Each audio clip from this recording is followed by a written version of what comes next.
आज हम बात करने वाले हैं इस वक्त दिव्य भव्य और अलौकिक महाकुंभ की। उम्मीद ये करते हैं कि शायद अब तक आप दर्शन करके आ चुके होंगे।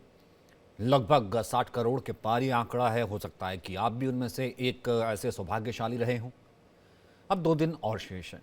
ऐसे में इस महाकुंभ में आस्था की डुबकी नहीं लगाई है तो ऐसा कुंभ यानी कि पूर्ण कुंभ अब आपको 12 साल बाद मिलेगा। संयोग ऐसा कि 144 साल का संयोग। महाकुंभ से सरकार को राजस्व के साथ साथ आर्थिक लाभ भी पहुंचा है। साल 2025 के महाकुंभ से सरकार को करीब 2 लाख करोड़ रुपए की आय होने का अनुमान है। और यह कहा जाता रहा, सरकार के ऊपर इल्जाम लगता रहा, हालांकि हर सरकार कुंभ करवाती है जब अगर उसके टेन्योर में यह आता है कि आपने 10,000 जिसे कहते हैं 10,000 जो है करोड़ रुपया जो ऊपर लगा दिया, वो आपने यहाँ पर कहीं ना कहीं गलत स्पेंड कर दिया। 7,500 हालांकि मुख्यमंत्री कहते हैं ऐसे सरकार के खजाने को भरने के साथ साथ राज्य की इकोनॉमी अर्थव्यवस्था को बूस्ट मिला। पिछले दिनों हमने देखा है कि बजट भी आया यूपी का। यूपी के बजट में भी इसकी झलक देखने को मिली और कहीं ना कहीं वित्त मंत्री ने भी ये बताया था कि सबसे बड़े राज्य का सबसे बड़ा ये बजट। योगी आदित्यनाथ ने भव्य और दिव्य महाकुंभ के लिए कोई कसर नहीं छोड़ी। यह वजह कि महाकुंभ 2025 में रिकॉर्ड 63 करोड़ लोग डुबकी लगा चुके हैं। मुख्यमंत्री योगी आदित्यनाथ के नाम भी रिकॉर्ड दर्ज हो गया। महाकुंभ में सबसे ज्यादा बार दौरा करने वाले सीएम भी वो बन गए। अब एक बार फिर से कहा जा रहा है कि एक नया रिकॉर्ड बनेगा, नया रिकॉर्ड छुएगा। अब एक ही जगह पर आप अंदाजा लगाइए कि 63 करोड़ 64 करोड़ लोग स्नान कर चुके हों, वो लोग आ रहा है तो जाहिर सी बात है एक जो इकोनॉमी साथ चलती है, तमाम चीज़ें आपको समझाएंगे, दिखाएंगे और बात करेंगे इस मॉडल की जिसकी चर्चा यहाँ विपक्षी भले निशाना साधते हो, जिसकी चर्चा इस मॉडल की चर्चा पूरी दुनिया में हो रही है। ये रिपोर्ट पहले फिर आते हैं।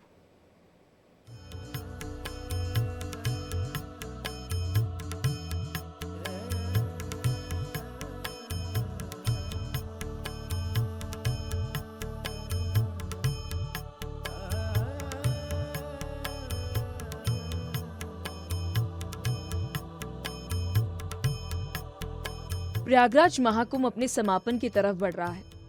इस महाकुंभ में कई रिकॉर्ड बने, खासकर महाशिवरात्रि के पावन स्नान से पहले हर दिन 1 करोड़ से अधिक भक्त यहाँ आ रहे हैं।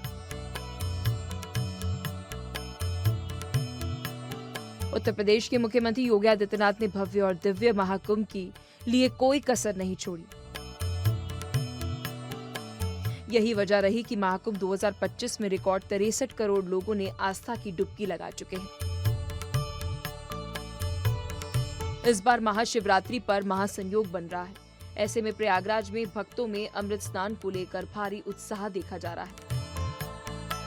यूपी के मुख्यमंत्री योगी आदित्यनाथ के नाम भी एक रिकॉर्ड दर्ज हो गया है। योगी महाकुंभ में सबसे ज्यादा दौरा करने वाले पहले सीएम बन गए हैं। अब महाकुंभ में 24 और 25 फरवरी को 3 विश्व रिकॉर्ड बनने जा रहे हैं। इसमें 24 फरवरी को 15,000 स्वच्छता कर्मी लगभग 10 किलोमीटर तक सफाई अभियान चलाकर कीर्तिमान बनाया। दूसरे दिन 25 फरवरी को 10,000 हैंड प्रिंटिंग और उसी दिन 555 शटल बसों के संचालन का रिकॉर्ड बनेगा। इसके अलावा ई रिक्शा के संचालन के स्थान पर अब शटल बसों का रिकॉर्ड बनाया जाएगा।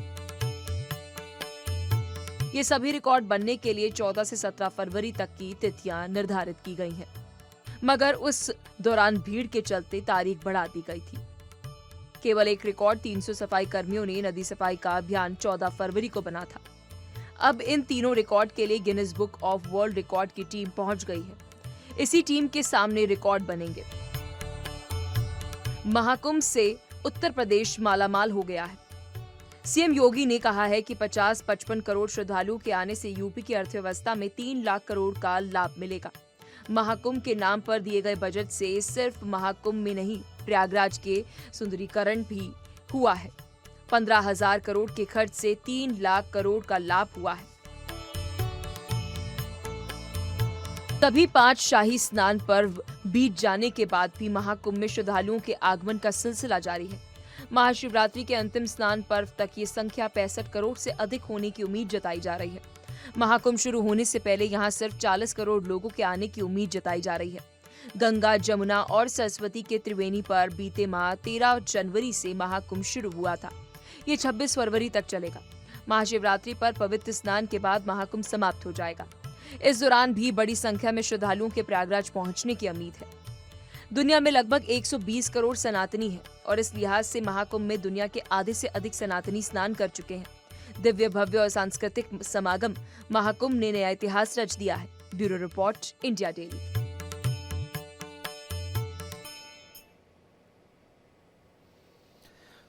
तो आखिरकार किस तरीके से मैंने आपको कहा कि एक सनातनी पर्व, एक आयोजन, एक धार्मिक आयोजन, एक स्पिरिचुअल आयोजन जो कि हर बार होता है, वो अपने आप में एक मॉडल लेकर के आया और राज्य की स्थिति उससे किस तरीके से चेंज हुई है, अब ये भी हमने देखा कि ये कुंभ बताता चला जाता है। महाकुंभ के 2 दिन शेष रह गए हैं।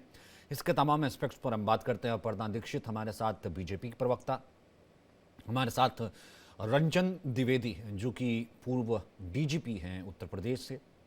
उनसे हम जानेंगे इतनी बड़ी व्यवस्था मतलब कैसे संभव हो सकती थी या संभव हुई है, और अभी 2 दिन और शेष है, एक नया रिकॉर्ड भी बनेगा। महंत रामदूत दास हैं, हिंदू धर्मगुरु। विजय सरदाना हैं इस वक्त इकोनॉमिस्ट, जो कि लगातार इसे कहते रहे हैं कि किस तरीके से ये एक ट्रांसफॉर्म हुआ, वो अपने आप में वो है, अपने आप में एक तरीके की कहानी है। विजय सरदाना जी, मैं बाकी चीज़ों पे बाद में आऊँगा, स्पिरिचुअल एंगल के लिए जाऊँगा, रामदूत जी के पास, अपर्णा जी के पास जाऊँगा। कुछ लोग कहते रहे आपने तो बुलाया है, ये हुआ वो हुआ, ये बुलाते नहीं हैं, तमाम चीज़ें हैं। लेकिन अगर मैं सबसे बड़ा इसका टेकअवे से बात करूँ कि मतलब यू कैन जिसे कहते हैं एक्सेप्ट इट और इग्नोर इट, लेकिन आप इसको डिनाई नहीं कर सकते हैं जब क्या कैटेगोरिकली ये कहा जाता है कि 63 करोड़ तो स्नान कर चुका है, इससे ज़्यादा जो है वो आ चुका है। अब जब इतना ज़्यादा लोग आएंगे, खाएंगे, कुछ बैठेंगे, कुछ इकॉनमी होती है। मैंने उस कुंभ को देखा सर, पिछली बार उस वक्त अर्धकुंभ था, प्रयागराज में ही था।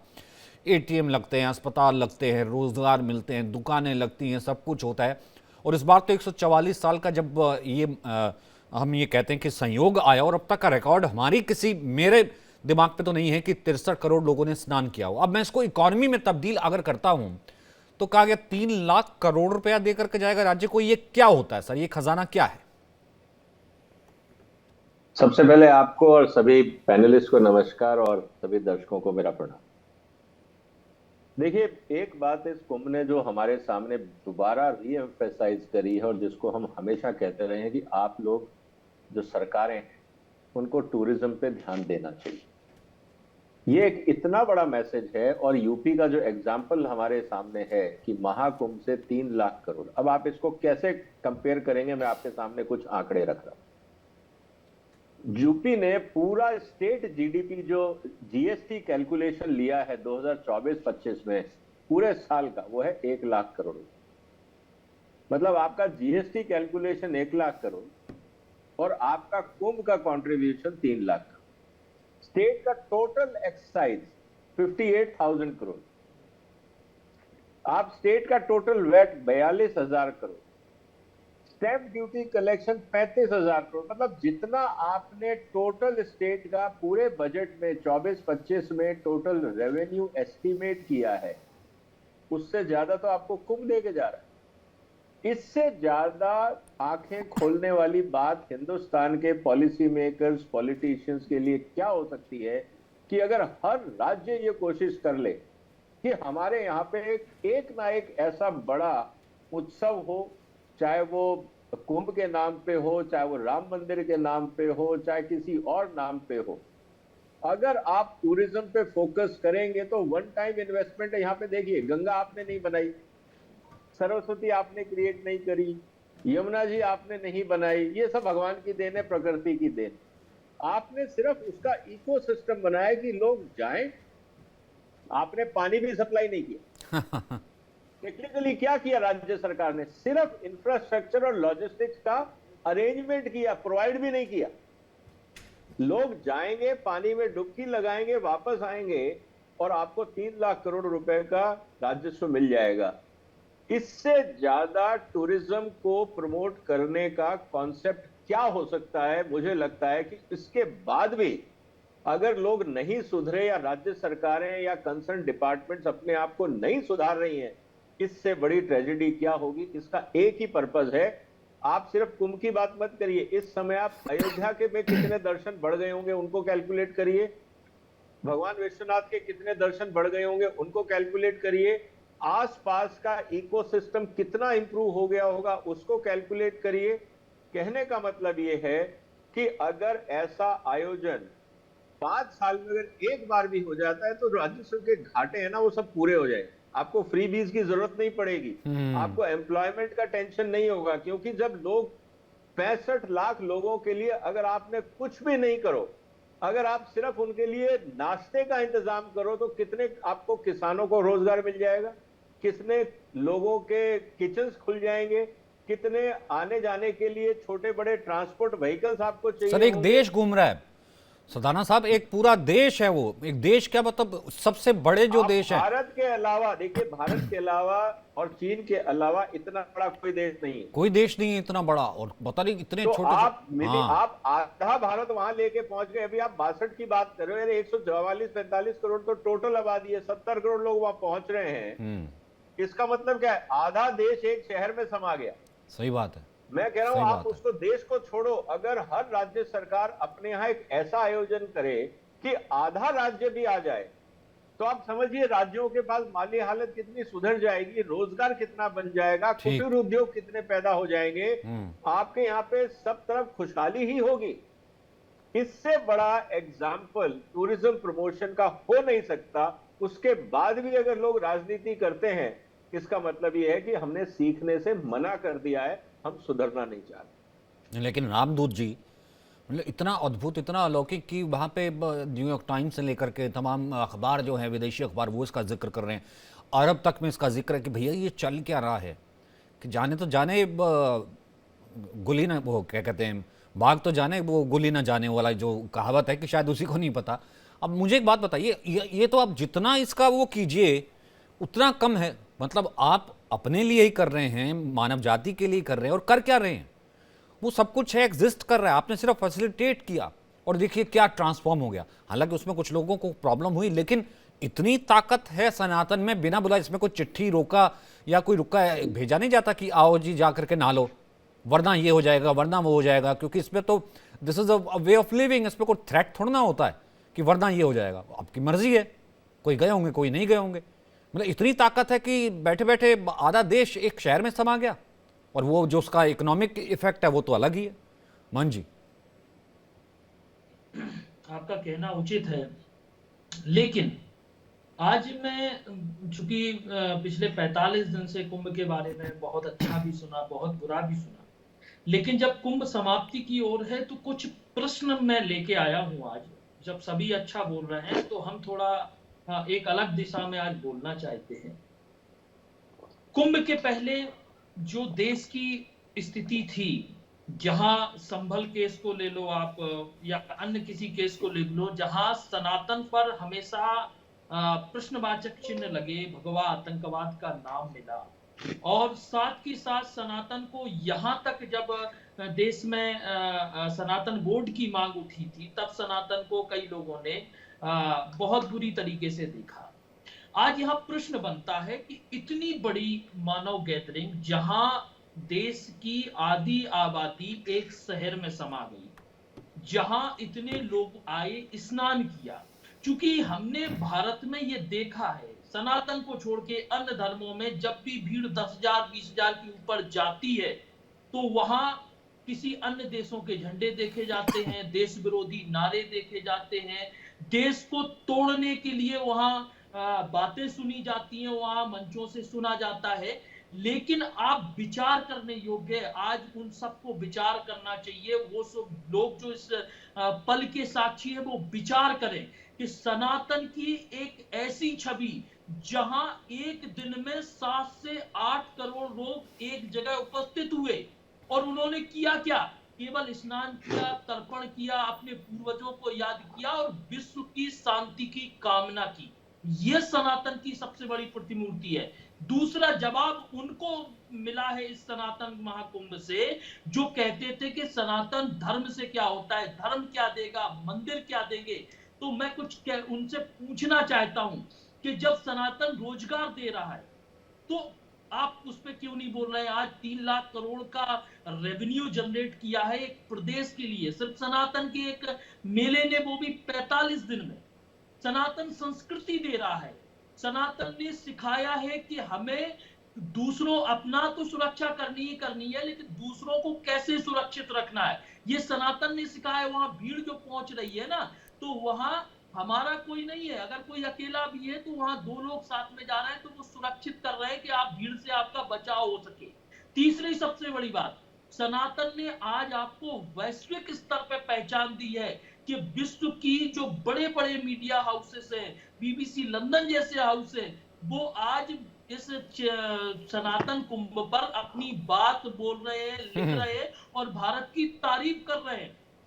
तो मैं तो कहना चाहता हूं उन बुद्धिजीवियों से जो सिर्फ वैज्ञानिक दृष्टिकोण को रखते हुए, उनको वैज्ञानिकता का भी वास्तविकता में पता नहीं है कि सनातन एक वैज्ञानिक ही रूप है, उसको तोड़ मरोड़ के रख के सनातन को बदनाम करने की या सनातन को एक अलग तभी दृष्टिकोण तो में मैं ये रखने की तभी बात तो करते हैं, हाँ या जो भगवा आतंकवाद का नाम देते हैं, तो वो ये देख लें, गौर से देख लें कि ये वही सनातन है जो रोजगार भी देख रहा है, जो आपको नाम भी दे रहा है, जो आपकी छवि भी बना रहा है, और जो आपको मानवता का पाठ भी पढ़ा रहा है, और आपको सिखा रहा है कि वास्तविक में जब भारत विश्व गुरु था, नहीं नहीं, वो जब ठीक भारत कहा, जैसे पूरे सरदानंद जी ने विश्व कहा, का नेतृत्व जैसे करता सरदानंद जी था, ने वो कहा भारत कि ऐसा था। मतलब ये आपको अपॉर्चुनिटी दे रहा है बाकी राज्यों को भी, ठीक है आप खुले में भले मत कीजिए, हर राज्य के पास इतनी बड़ी बड़ी चीज़ें हैं, इतना सब कुछ है, को देवभूमि से लेकर के साउथ तक आप चले जाइए, मीनाक्षी टेम्पल से लेकर तमाम इतनी चीज़ें हैं, इतनी सारी चीज़ें हैं तमाम। और अब क्या क्या नहीं कर सकते हैं, इतना तो टैक्स नहीं इकट्ठा करती है किया अब एक राज्य सरकार ने, जितना उसने जो है सिर्फ फैसिलिटेट करके कर दिया, उसने अरेंज भी नहीं किया, उसने कोई मजमा नहीं लगाया। सब बहुत अच्छे से उन्होंने कहा कि किस तरीके से अरेंज करके फैसिलिटेट कर दिया। और रंजन जी, मैं आपसे एक कमेंट लेता हूँ, फिर उसके बाद अपर्णा, फिर मैं क्योंकि इसके ऊपर पॉलिटिकली बहुत कुछ कहा गया वो मैं आपसे पूछूंगा। लेकिन रंजन जी, मतलब आप बड़े हैं, आपने इतनी व्यवस्थाएं देखी हैं, आपने इतने बड़े बड़े जो है आयोजन देखे हैं, करवाए हैं और उन्हें मैनेज किया है, लेकिन सर ये किस तरीके से पॉसिबल हो पाया है? क्योंकि वो पॉसिबिलिटी अगर आप लोगों की तरफ से, यानी कि आप जैसे जो जो डेकोरेटेड ऑफिसर्स रहे हैं उनकी तरफ से अगर नहीं होती, तो मैं शायद ये 3 लाख करोड़ या 5 लाख करोड़ या फिर ये एक मॉडल या ये इकॉनमी डिस्कस ही नहीं कर रहा होता कि वो भी इक्वल कंट्रीब्यूशन किस तरीके से चीज़ों को फैसिलिटेट करना, ये कैसे संभव हो पाया है? सचिन जी, कुंभ का आयोजन कई दशकों से हो रहा है और हर बार कुंभ और बड़ा और बड़ा और बड़ा हो जाता है। जहां तक व्यवस्थाओं का प्रश्न है और जहां तक जो वहां पे श्रद्धालु आ रहे हैं उनका प्रश्न है, उनकी संख्या बढ़ती जा रही है। ये हमारा सौभाग्य है कि आज की तारीख में टेक्नोलॉजी का हमें बड़ा सहयोग मिला है। देखिए, कुछ लोग पूछते हैं, प्रश्न करते हैं कि साहब आपने कैसे मान लिया कि कितने लोग आए, कितने गए? तो एआई कैमरास अवेलेबल हैं जो कि आप बताते हैं कि कितनी भीड़ कहाँ पे है, उसकी संख्या बताती है, कितने लोग किसी द्वार से आए, कितने वापस गए, और इस प्रकार से गणना संभव है, आदमी को पहचानना संभव है, किसी महिला को पहचानना संभव है। और देखिए, ये कुंभ के साथ जो है ये क्राउड मैनेजमेंट की टेक्नोलॉजी, इंफॉर्मेशन टेक्नोलॉजी, इसके भी कई नए आयाम खुलते हैं। जैसे अभी हमारे इकोनॉमिस्ट साहब ने बताया, सरदार साहब ने बताया, रेशी उन्होंने बात बताई कि अच्छा है, देखिए धार्मिक चीज तो है ही है, उसका पर्यटन का भी एक एंगल है और एक उसका एक इकोनॉमिक एंगल भी है, एक बिजनेस मॉडल है जो कि न ही सिर्फ लोगों को एक आनंद देता है बल्कि एक उनका जो मूलभूत सुविधाएं हैं उनको बढ़ाता है। कुंभ के चलते अब इस सरकार ने इतना इंफ्रास्ट्रक्चर बनाया है वहां पे कि आने वाले माघ मेले हैं, कुंभ है, सब में जो है धीरे धीरे और अच्छी व्यवस्था हो सकेगी। इसके अलावा लॉजिस्टिक्स के कई मॉडल हैं जो कि इसमें इवॉल्व होते हैं, नेटवर्किंग के मॉडल इसमें इवॉल्व होते हैं, टेंटेज की व्यवस्थाएं हैं। देखिए, टेंट लगाए गए हैं अब कुंभ के लिए लगे हैं टेंट, तो ये टेंट एक बार बन गए हैं तो जगह जगह पूरे हिंदुस्तान में इनका उपयोग होगा। इतनी बड़ी संख्या में नहीं है, लेकिन फिर भी छोटी संख्या में, कम संख्या में जगह जगह लगाया जाए तो इसका एक अलग रेवेन्यू जनरेशन होगा और इकोनॉमी बढ़ेगी। तो सब मिला के देखिए एक इसमें एक बड़ी लर्निंग वैल्यू इन्वॉल्व है। जब भी कुंभ का आयोजन करते हैं कि लॉस्ट एंड फाउंड, जो खोया पाया उसका मिलान, उसमें टेक्नोलॉजी का उपयोग, इस प्रकार से हम वस्तुओं को और जो बच्चे खो गए हैं या बुजुर्ग खो गए हैं उनको मिलाना, उसमें टेक्नोलॉजी का उपयोग, और ये चीजें जो है ये हमारे सामान्य जीवन में, सामान्य पुलिसिंग में, सामान्य लॉ एंड ऑर्डर में, ये सब में काम आती है। तो इसका इफेक्ट, अच्छे कुंभ के आयोजन का इफेक्ट सिर्फ कुंभ की और ऑन ए लाइटर नोट इसका मतलब तो ये हुआ कि ये आने क्योंकि वाले पहले तो हमारे को ये दिखाया गया है, मैं तो ऑन ए लाइटर नोट ये कहूँ, पहले तो हमारे को ये दिखाया गया है कि कुंभ में खोए हुए बचपन के दो भाई फिर जाके बुढ़ापे में ही मिलते हैं कभी। हाँ जी हाँ, ये तो ये पिक्चरों में दिखाया जाता था, पर अब जो है वास्तव में मिल रहे थे। ये इसका बड़ा इम्पैक्ट और इसका एक ऑफशूट जो है हमारी सामान्य पुलिसिंग, सामान्य व्यवस्थाओं पर भी पड़ेगा। और इसको जो है, इसकी जितनी लर्निंग है उसको कोडिफाई करें, हम उसमें केस स्टडीज बनाएं, लोग सिखाएं। So much to learn, absolutely, जिसे कहा जाता है कि जैसे वो कभी डब्बे वालों की स्टोरी होती थी या कुछ और होता था कि वो अपने आप में जैसे वो एक मैनेजमेंट का इतना बड़ा पार्ट है, इतनी बड़ी ये स्टडी, इतना बड़ी ये सीख है। अब पर्णा जी, मेरे ख्याल से अब रामदूत जी ने उस चीज़ को एड्रेस कर दिया, मुझे और उस शब्द में डालने की ज़रूरत नहीं है। शायद खुद को उसी लीग का कहते हैं, सब कुछ कहते हैं जिस पर प्राउड करना चाहिए, लेकिन अध्यक्ष साहब कह रहे थे दूसरी पार्टी के कि उसमें डुबकी लगाने से गरीबी थोड़ा ना दूर हो जाएगी। अब वो 3 लाख करोड़ का आंकड़े से ही मैंने इसलिए शुरू किया, अब मैं आप तक आ रहा हूँ, फिर मैं विजय जी के पास आऊँगा। देखिए, इस कुंभ को लेकर कई लोगों ने, कई विपक्षी दलों ने अलग अलग अपने अपने मत रखे। मुझे ऐसा लगता है इन्होंने जितनी गालियां दी हमारे भारतीय जनता पार्टी और उनके परिवार के लिए, और सनातन में आस्था रखने वाले व्यक्तियों को उतनी ही उम्मीद बढ़ी। और जब उन्होंने जाकर देखा, ये प्रचार प्रसार नहीं किया गया, लोग गए और वहां उन्होंने देखा कि व्यवस्थाएं हैं और लोग जाते चले गए, और ये आज संख्या पहुंच गई 63 करोड़। तो मैं बता दूं आपको, कुछ लोगों ने अभद्र बातें भी की। तो ऐसे लोगों के प्रति लोग ये समझ चुके हैं, जनता ये समझ चुकी है सचिन जी, कि इनकी जो आदत है वो अब बन चुकी है कि भारतीय जनता पार्टी कोई भी कार्यक्रम कराएगी, कोई भी, तो उनको पॉलिटिक्स से जोड़ देंगे। आस्था के विषय को हमेशा पॉलिटिक्स से जोड़ते चले आए हैं। आप अलग अलग बयान, खड़गे जी ने आपने बोला बयान दिया, ममता जी ने आज कितना ये बहुत दुर्भाग्यपूर्ण है कि ममता जी ने इस तरीके का बयान दिया, उनसे इस प्रकार की उम्मीद नहीं की जा रही थी। अन्य नेता दें, छुटपुट नेता तो चलो चलता है, लेकिन ऐसे बड़े चेहरे विपक्ष के अगर इस तरीके का बयान देते हैं तो लोगों को ये लगता है कि आप क्या चंद वोटों को अपने रिझाने के लिए क्या आप क्रिटिसाइज करने की भी एक सीमा पार कर देंगे। ये सोचने का विषय है। मुझे लगता है कि अपनी सीमा को नहीं लांघना चाहिए किसी भी विपक्षी दल को। जब आप एक सनातन व्यवस्था किसी को थोपने वाली व्यवस्था नहीं है ये। जब आप भारत वर्ष की भूमि में आप पैदा होते हैं तो सनातन ऑटोमेटिक आप सनातनी होते हैं। आप हिंदू हो, मुस्लिम हो, बौद्ध हो, सिख हो, ईसाई हो, ये एक बनाया हुआ पर्याय है, लेकिन आप एक सनातनी व्यवस्था में है और इससे बचा नहीं जा सकता है। ये नेचुरल एक प्रक्रिया है। तो आप कब तक इसको गालियां देने का प्रयास करोगे? आप कब तक ये जातियों में बांटने की बात करोगे, हिंदू मुस्लिमों में बांटने की बात करोगे? मैं तो कहती हूँ कि आपको साथ में कदम ताल लेकर एक आना चाहिए था और आपको ये साक्षी बनना चाहिए था इस कुंभ का कि आप इस प्रकार से आए। देखो, एक बार तो कम से कम विपक्षी सारे एक साथ आए और उन्होंने आस्था के इस महामेले को, आस्था के इस महापर्व में उन्होंने सहयोग किया, लेकिन उन्होंने ऐसा नहीं किया। वो इस मौके से भी चूक गए और उनको गालियां देना शुरू कर गए। उन्होंने सरकार को गालियां देना शुरू किया। दरअसल समस्या ये है कि हमारे पास इतना बड़ा आइडिया पहले क्यों नहीं आया और ये कैसे कर ले गए। समस्या ये है, समझदारी का फर्क है। ये ही समझ ले अगर विपक्ष तो आगे बढ़ जाए विपक्ष, उनको विपक्ष में रहने की जरूरत ही न पड़े।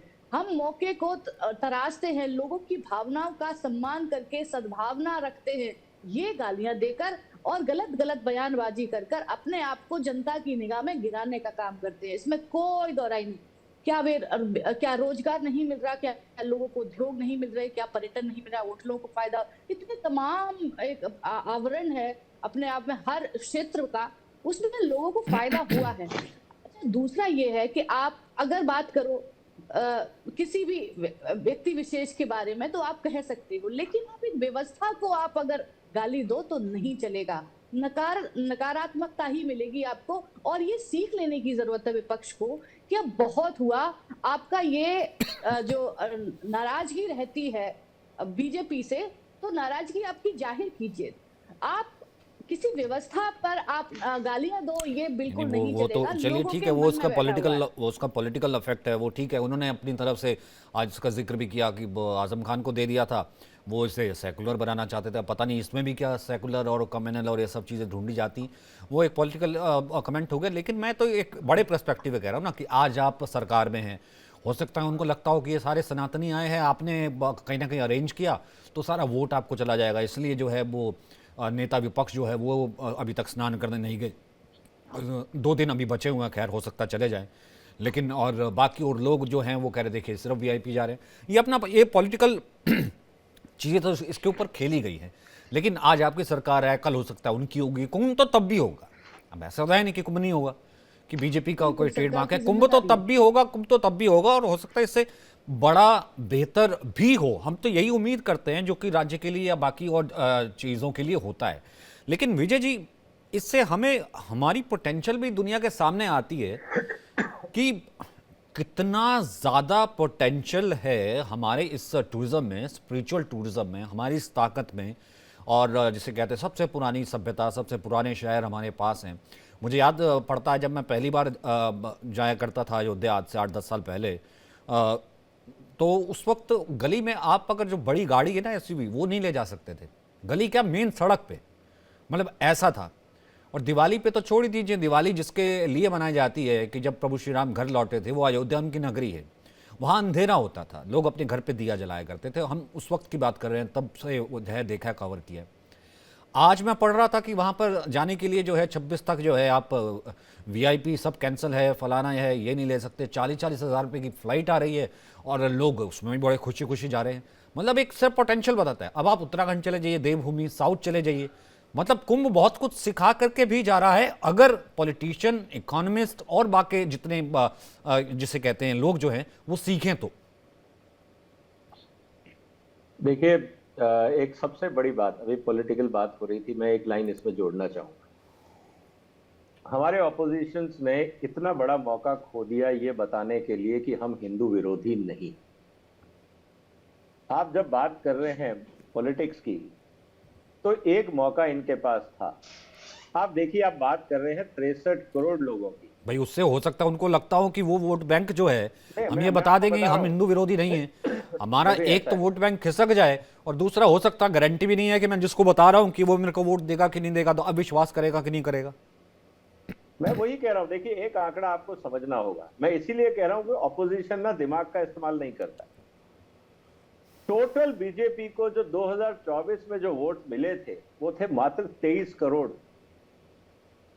टोटल बीजेपी को लोकसभा चुनाव में, और यहां पे लोग आए हैं 63 करोड़। अरे भाई, अगर आधों पे भी आपकी नजर होती तो आप बीजेपी से बड़े हो जाता ऑपोजिशन, अगर सिर्फ कुंभ को ही ढंग से मैनेज करते। मेरा कहने का मतलब क्या है, आप वहां टेंट लगा देते, चाहे इंडिया गठबंधन के नाम से, कि देखिए किसी को कोई दिक्कत हो, हम लोग यहां बैठे हैं, ये भारत की आस्था का प्रतीक है, बीजेपी का ठेका नहीं है, हिंदू धर्म और सनातन हम भी वही हैं, हम आपकी सेवा में हाजिर हैं। इतना भी अगर वो कर देते तो लोगों को लगता है यार ये तो बहुत अच्छी बात है। तो जो लोग अभी साइडलाइन पे हैं, देखिए हिंदू कितने हैं भारत में, आपने कहा कि करीब 100 करोड़ के आसपास, 120 करोड़ होंगे, क्योंकि 20-1 करोड़ हम मुस्लिम पॉपुलेशन और माइनॉरिटी मान लेते हैं। सर, आप बीजेपी को कितने वोट मिल रहे हैं? टोटल 23 करोड़। अरे आपके पास पूरा प्लेग्राउंड था खेलने के लिए, लेकिन दिमाग की कमी थी, सोच की कमी थी, किसी ने समझाया नहीं। आपने क्या किया, जिसको कहते हैं ना पेनी वाइज पाउंड फुलिश, आपने 10-12 करोड़ वोटों के चक्कर में 40 करोड़ वोट खो दिए। ये तो समझो। तो कहने का मतलब क्या है कि आज अगर ऑपोजिशन इस बात को समझे, और योगी जी का जो नारा है, भाई एक रहोगे तो सेफ रहोगे, तो ये तो 63 करोड़ अगर एक हो गए तो ये तो अपोजिशन की जरूरत ही नहीं है देश में। इनको देगा कौन वोट? ये कभी जिंदगी में सोच सकते हैं सत्ता में आने की? तो कहने का मतलब है कि अगर इन्होंने थोड़ा सा दिमाग लगाया होता, कुंभ को चाहे राजनीतिक रूप में देखा होता, तब भी ये ढंग का ये काम मान के करते। बैठे ना, कुंभ कुंभ को सपोर्ट करने वाला, जाने वाला, नहाने वाला इनको वोट करता ही नहीं, ना अरे करेगा। भाई कैसे? मैं तो कह रहा हूं ना कि बीजेपी को ना तो करेगा। 23 करोड़ वोट मिले, इन्होंने पढ़ा ही नहीं राजनीति भारत की। नहीं, वो मान के बैठे ना, फिर इसका मतलब क्यों इनका मतलब रामदो ये दास है, जी? सचिन जी, इनका मतलब ये है कि इनको पता ही नहीं है भारत की राजनीति क्या है। ये सचिन आज जी। भी 1950 में जी रहे हैं। इन्होंने बदलते भारत को समझा ही नहीं, इसीलिए हमारा ऑपोजिशन लगातार हाशिए पे जा रहा है। मैं वही कहना चाह रहा हूं कि इनको राजनीति भी नहीं आती है। बाकी काम तो छोड़ दीजिए, इकोनॉमिक डेवलपमेंट छोड़ दीजिए, सनातन की तरक्की छोड़ दीजिए, आपके शास्त्र और जो आपके अध्याय हैं, आपके जो इतने टूरिस्ट डेस्टिनेशंस हैं, 70 साल में अगर हमने एक एक स्टेट में भी एक एक वर्ल्ड क्लास बनाया होता तो हर स्टेट को कम से कम 1-1 लाख करोड़ रुपए का रेवेन्यू सिर्फ धर्म के नाम पे मिल जाता। ये कर ही नहीं पाए, इनकी सोच ही खत्म हो गई है। ये दिखाता है, इसीलिए दोनों आंकड़े मैंने आपके सामने रखे कि बीजेपी का टोटल वोटर 23 करोड़ और कुंभ में 63 करोड़। अरे बाकी 40 करोड़ पे तो नजर रखते हैं, वो भी नहीं कर पाए ये लोग। ठीक है रामदूत जी। तो सचिन जी, मुझे कहीं ना कहीं आपकी एक बात खटकी है। आपने कहा अभी कि आने वाले समय में और भी कुंभ आएंगे, हो सकता है इससे बड़ा हो सके। तो एक सलाह देना चाहूंगा, फिर तो मुझे लगता है राहुल गांधी जी को जल्दी शादी कर लेनी चाहिए, क्योंकि जैसा कांग्रेस की अभी तक परंपरा रही है, उनके पारिवारिक लोग ही वो राष्ट्रीय अध्यक्ष रहे हैं या प्रधानमंत्री पद के उम्मीदवार रहे हैं, तो कहीं ना कहीं उन्हें शादी कर लेनी चाहिए, उनका संतति बढ़े। और फिर चूंकि ये जो रिकॉर्ड हैं ये अमिट रहेंगे, ये मिटेगा नहीं कि भारत ने कितने विश्व रिकॉर्ड बनाए इस कुंभ में। तो हो सकता है कि आने वाले समय में अगर मुझे ऐसा लगता है कि कोई ऐसा बेहतर कर सके कांग्रेस के द्वारा, लेकिन कहीं ना कहीं उन्हें ये मानसिकता हटानी पड़ेगी कि हिंदू हमारा नहीं है। अगर ये मानसिकता कांग्रेस में रही कि हिंदू हमारा नहीं है या हिंदुत्व हमारा नहीं है, तो ये जीवन पर्यंत कुंभ आते रहेंगे, जाते रहेंगे, लेकिन उसमें कांग्रेस की सहभागिता का मुझे नहीं लगता कोई विशेष योगदान रहेगा। क्योंकि आज ये स्थिति है, राम मंदिर का निमंत्रण आया, उसे ठुकराया, कुंभ को निमंत्रण उन्होंने स्वीकार ही नहीं किया, कुंभ को ही स्वीकार नहीं किया, और उस पर ऐसी बयानबाजी कि वहां जाके रोजगार नहीं मिलेगा या पाप नहीं धुलेंगे या क्या होगा। तो मुझे तो लगता है कि जल्दी जल्दी राहुल गांधी जी शादी कर लें, उसके बाद उनकी जो संतति आए तो हो सकता है वो कुछ बेहतर रूप से हिंदुत्व और हिंदू के लिए सोच सके, और आगे कहीं ना कहीं ऐसा कोई रिकॉर्ड वैसे संभव नहीं है, क्योंकि ये एकमात्र ऐसा रिकॉर्ड रहा जो 2025 का हो सकता है सदियों तक कायम रहे। और क्योंकि इसमें नियत स्वार्थ की नहीं, इसमें नियत निस्वार्थ की थी, इसमें शासन का हस्तक्षेप सिर्फ धर्म के प्रचार के लिए था, व्यक्तिगत प्रचार के लिए नहीं था। इसमें शासन धर्म प्रिय हो गया था, धर्म का राजनीति में समावेश नहीं था। इस वजह से वैश्विक स्तर पर जो इस कुंभ को एक ख्याति मिली है, तो वो तभी संभव हो पाई है। जाहिर सी बात है, और तभी कहते हैं ना कि इसमें कोई पार्टी विशेष तो है नहीं। चलिए, जो एस्पेक्ट यहाँ पर बताया सदानंद जी ने। अब लेकिन रंजन जी, मतलब अब आपके नज़र से और लिहाज से इस वक्त जो है ये कुंभ पॉलिटिकली अगर देखा जाए, जिसे एकदम बीचे, मैं उसको चलिए अब डायरेक्टली नहीं जोड़ता, लेकिन जिस लिहाज से इंडियन पॉलिटिक्स रही है या की जाती रही है, उस लिहाज से कि कोई कह रहा है जाओ मत, पहले जान बचाओ, वहाँ पे जो है कितना स्टैम्पीड हो गई है, फिर फलाना है और तमाम चीज़ें। नई दिल्ली स्टेशन पर जो हुआ सबसे जोड़ के देखा, बहुतों ने ये भी कोशिश की कि बहुत लोग जाए भी ना, फिर भी जो है 60 करोड़, जाहिर सी बात है 60 करोड़ जो ये पहुंचा है, 60 करोड़ हिंदू है, सनातनी है, कोई बिलीफ वाला ही है, वो इस तरीके से पहुंच जा रहा है। मतलब पार्टी हटा दीजिए, भारतीय पॉलिटिक्स में संस्कृति में और सभ्यता में, आप इसे कैसे रिलेट करते हैं? देखिए, ये राजनीतिक बात तो मैं ज्यादा नहीं कहूंगा, मैं तो सिर्फ व्यावसायिक और प्रोफेशनल बात ही कह सकता हूँ। और देखिए, ये कुंभ की बात नहीं है, जो भी व्यवस्था होती है, जो भी आयोजन होता है, तो जाहिर सी बात है कि जो पार्टियां विपक्ष में होती हैं तो वो कोशिश करती हैं कि उसका श्रेय रूलिंग पार्टी को न मिल सके। तो ये एक सामान्य सी एक प्रक्रिया है, ये पॉलिटिकल प्रोसेस है, उसमें ज्यादा ध्यान नहीं देना चाहिए, बस अपने व्यक्तिगत स्तर पर नहीं देना चाहिए। पर हम एक चीज आपको बताना चाहेंगे, उस बात को उजागर करना बड़ा जरूरी है, और वो समाज में समरसता लाने की बात है। मैं व्यक्तिगत तौर पे कई अपने मुस्लिम भाइयों और बहनों को जानता हूं जो कि पूरे का पूरा एक ग्रुप बना के, नहीं सिर्फ देश में, अपने प्रदेश में, बल्कि विदेश से भी आके उन्होंने भी जो है श्रद्धा से संगम में जो है स्नान किया उन्होंने, और कुंभ में पार्टिसिपेट किया है।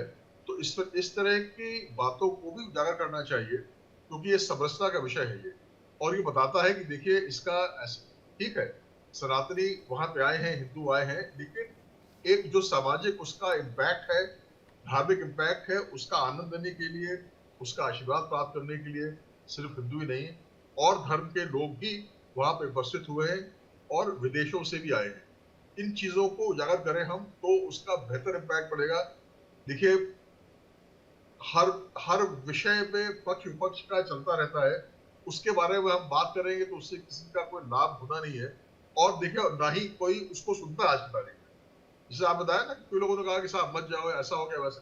भाई सबने देखा जो भी नुकसान हुआ, जन का नुकसान हुआ, आदमी का नुकसान हुआ, लोगों को क्षति पहुंची, उसके बावजूद भी भीड़ में कमी नहीं आई। हाँ, ये जरूर हो गया कि लोगों ने कहा कि साहब स्नान के दिन भीड़ ज्यादा होती है, तो ऐसे समय पे जाओ जो कि मुख्य स्नान के दिन नहीं है, तो ऑटोमेटिकली उसका एक इम्पैक्ट हुआ कि भीड़ जो है वो थोड़ी स्टैगर हो गई। और इनफैक्ट हमसे तो हम बात कर रहे थे लोगों से, तो बता रहे थे कि साहब ऐसे दिन जिनमें की स्नान नहीं है, अब उनमें भी बहुत ज्यादा भीड़ हो गई है। तो ये कोई नेगेटिव बात कहने का, जनता की आस्था पे और जनता का एक एंग्जाइटी होती है, क्यूरियोसिटी होती है जानने की, देखने की, तो उस पर ज्यादा मेरे ख्याल से बहुत ज्यादा फर्क पड़ता नहीं है, क्योंकि लोग देख रहे हैं कि भाई करोड़ों लोग आ रहे हैं, उसमें अगर माना 20-25 की क्षति हुई है, और जो बहुत गंभीर है और बड़ी संवेदना के साथ देखना चाहिए उसको, लेकिन जो लोगों का मोराल है उस पर उसका इम्पैक्ट इतना नहीं पड़ता है, चाहे जो भी कुछ किसी प्रकार की बात है। मेरे ख्याल से अपर्णा जी, फिर उसके बाद मैं आता हूँ सरदारान जी के पास।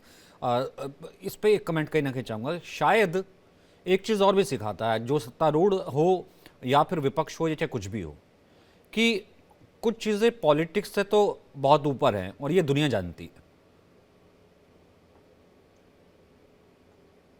डेफिनेटली जो विषय चल रहा है आज महाकुंभ का, ये पॉलिटिक्स से ऊपर है। राम मंदिर का विषय था, पॉलिटिक्स से ऊपर था। लोगों ने कई कई इल्जाम लगाए, लेकिन कोई फर्क नहीं पड़ता। मैं आपको बता दूं सचिन जी, हमारे लिए ये गौरव का विषय, भारतीय जनता पार्टी परिवार के लिए गौरव का विषय है कि इतना बड़ा आयोजन करने में हम सफल हो रहे हैं। इतने लोग आस्था की डुबकी लगा पाए। एक प्रयास किया हमने, पहले भी कुंभ हुए लेकिन ऐसे प्रयास नहीं हुए। हमने एक अलग प्रयास किया जो हर क्षेत्र में लोगों को विकसित करेगा और लोगों की आस्था का भी मन रह गया। ये हमारे लिए गौरव का विषय है, और मैं चाहती हूँ कि आने वाले समय में लोग इसी तरीके से जुड़े रहें अपने सनातन के प्रति, अपने सद्भाव के प्रति, और लोग अपने आस्था का केंद्र बने रहें। और अन्य अन्य क्षेत्रों में भी लोग आगे बढ़ें, ऐसा नहीं है।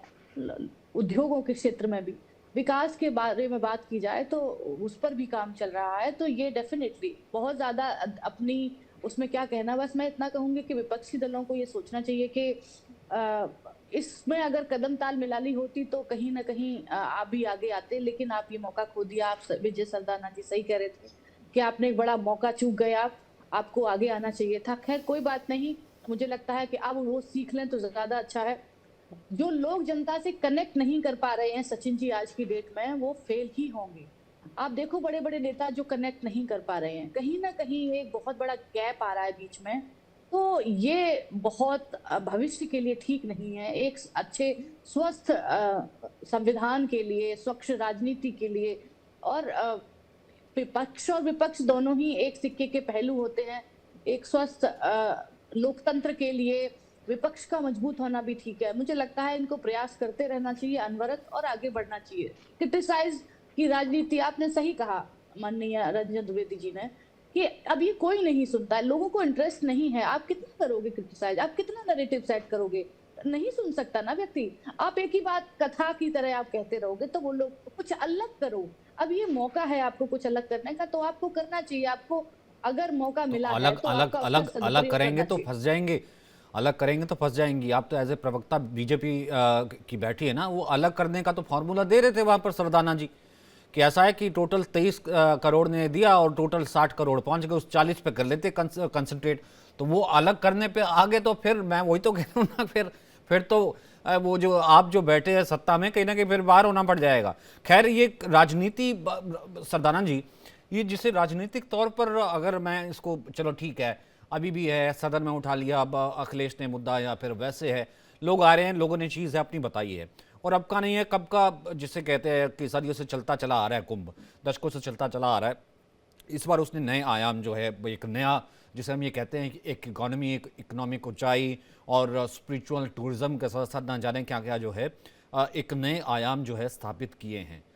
ये पॉलिटिक्स को, और ख़ासतौर से उस जगह जहाँ सिर्फ और सिर्फ धर्म की पॉलिटिक्स बहुत प्रोमिनेंट है, जाति अभी आएगी, धर्म की पॉलिटिक्स खासतौर पर मैं कहता हूँ बहुत प्रोमिनेंट है, उसको बहुत अफेक्ट करके जा रहा है कहीं ना कहीं।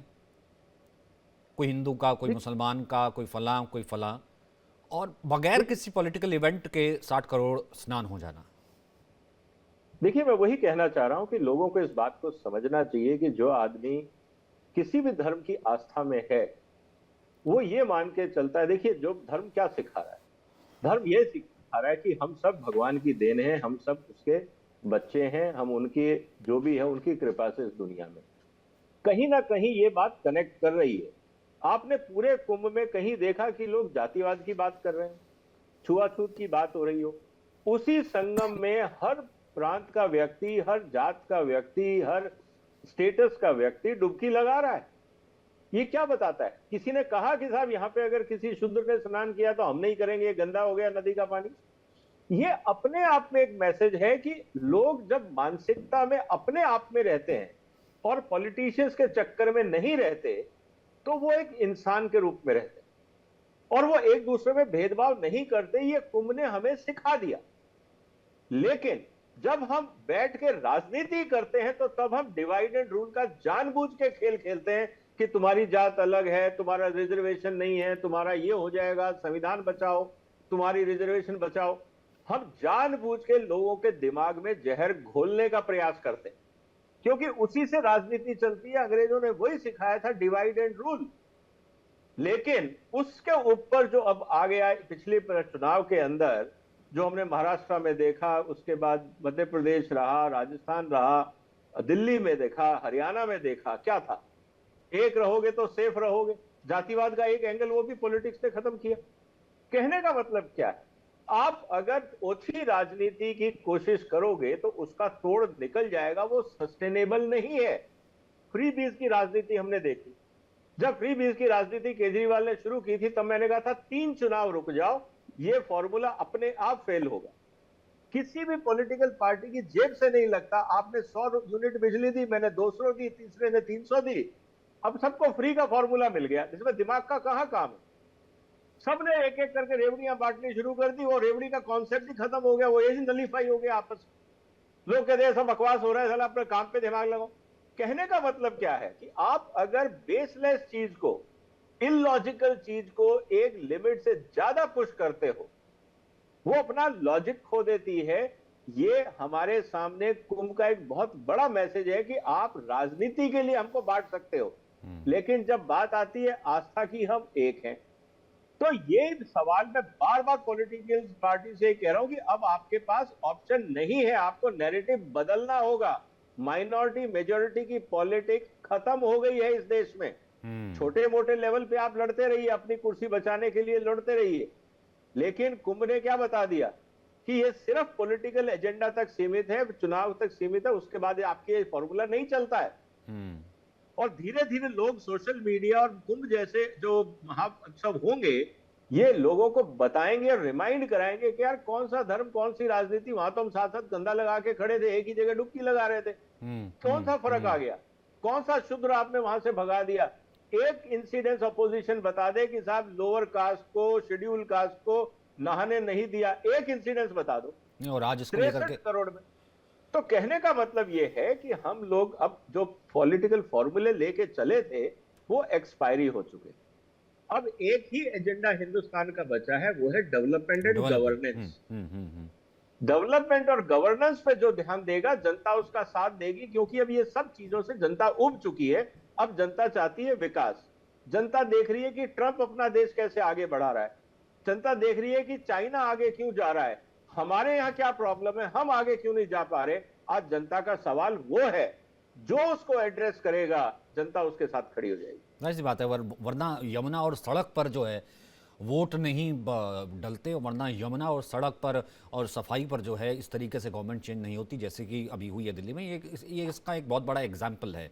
अब रामदूत दास जी, अब और साथ ही साथ एक और एग्जाम्पल भी है, जैसे आप जैसे लोग जो हैं और तमाम लोग हैं, हम बैठते हैं कभी कुछ मालूम नहीं ज़्यादा, ठीक है, आपकी अपनी दिनचर्या रहती है, संत हैं, तमाम चीज़ें हैं, मतलब उसकी एक ये ताकत भी दिखाता है कि स्पिरिचुअल टूरिज्म, जैसे मैं अंग्रेजी में कहता हूँ, आध्यात्मिक पर्यटन, मतलब कितना बड़ा पावर है इसका। ये सिर्फ इतना नहीं है कि सिर्फ एक मंदिर के कोने में बैठ करके भक्ति कर ली।